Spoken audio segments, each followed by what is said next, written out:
There was once in a faraway country where few people have ever traveled a wonderful church. It stood on a high hill in the midst of a great city, and every Sunday, as well as on sacred days like Christmas, thousands of people climbed the hill to its great archways, looking like lines of ants all moving in the same direction. When you came to the building itself, you found stone columns and dark passages, and a grand entrance leading to the main room of the church. This room was so long that one standing at the doorway could scarcely see to the other end, where the choir stood by the marble altar.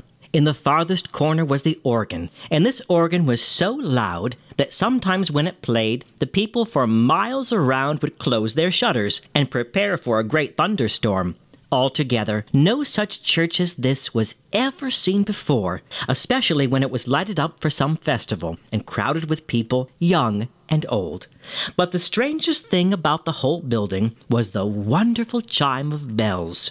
At one corner of the church was a great gray tower, with ivy growing over it as far up as one could see. I say as far as one could see, because the tower was quite great enough to fit the great church, and it rose so far into the sky that it was only in very fair weather that anyone claimed to be able to see the top. Even then one could not be certain that it was in sight. Up and up and up climbed the stones and the ivy. And as the men who built the church had been dead for hundreds of years, everyone had forgotten how high the tower was supposed to be. Now all the people knew that at the top of the tower was a chime of Christmas bells.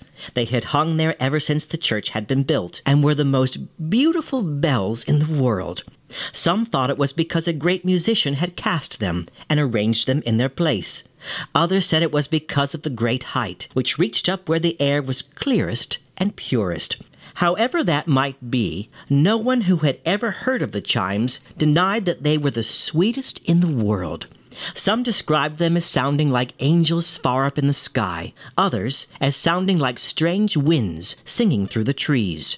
But the fact was that no one had heard them for years and years. There was an old man living not far from the church who said that his mother had spoken of hearing them when she was a little girl, and he was the only one who was sure of as much as that. They were Christmas chimes, you see, and were not meant to be played by men or on common days. It was the custom on Christmas Eve for all the people to bring to the church their offerings to the Christ child. And when the greatest and best offering was laid on the altar, there used to come sounding through the music of the choir the Christmas chimes far up in the tower. Some said that the wind rang them, and others that they were so high that the angels could set them swinging. But for many long years they had never been heard. It was said that people had been growing less careful of their gifts for the Christ child, and that no offering was brought great enough to deserve the music of the chimes. Every Christmas Eve, the rich people still crowded to the altar, each one trying to bring some better gift than any other, without giving anything that he wanted for himself. And the church was crowded with those who thought that perhaps the wonderful bells might be heard again. But although the service was splendid, and the offerings plenty, only the roar of the wind could be heard far up in the stone tower.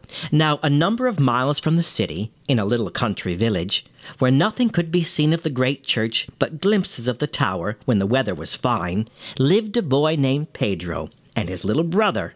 They knew very little about the Christmas chimes, but they had heard of the service in the church on Christmas Eve, and had a secret plan which they had often talked over when by themselves, to go to see the beautiful celebration. "Nobody can guess, little brother," Pedro would say, "all the fine things there are to see and hear, and I have even heard it said that the Christ child sometimes comes down to bless the service. What if we could see him?" The day before Christmas was bitterly cold, with a few lonely snowflakes flying in the air, and a hard white crust on the ground. Sure enough, Pedro and little brother were able to slip quietly away early in the afternoon, and although the walking was hard in the frosty air, before nightfall they had trudged so far, hand in hand, that they saw the lights of the big city just ahead of them.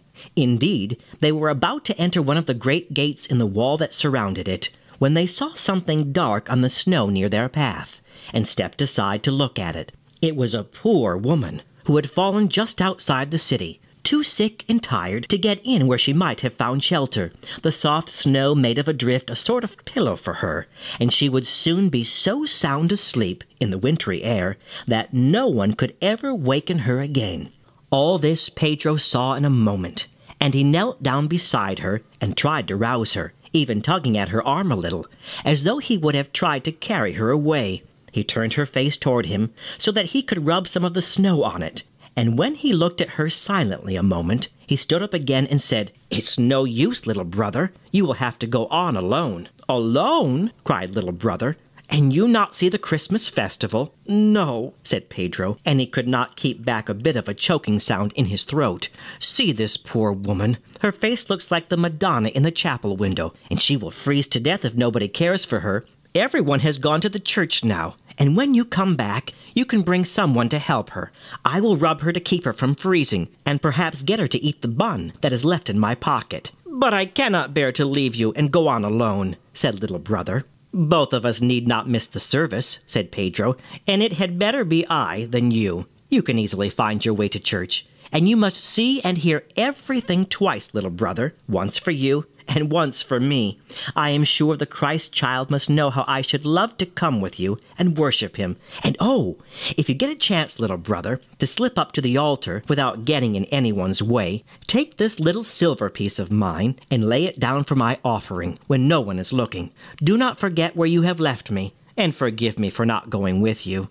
In this way, he hurried little brother off to the city, and winked hard to keep back the tears, as he heard the crunching footsteps sounding farther and farther away in the twilight.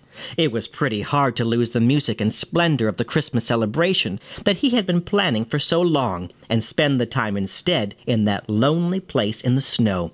The great church was a wonderful sight that night. Everyone said that it had never looked so bright and beautiful before. When the organ played and the thousands of people sang, the walls shook with the sound, and little Pedro, away outside the city wall, felt the earth tremble around him. At the close of the service came the procession with the offerings to be laid on the altar. Rich men and great men marched proudly up to lay down their gifts to the Christ child.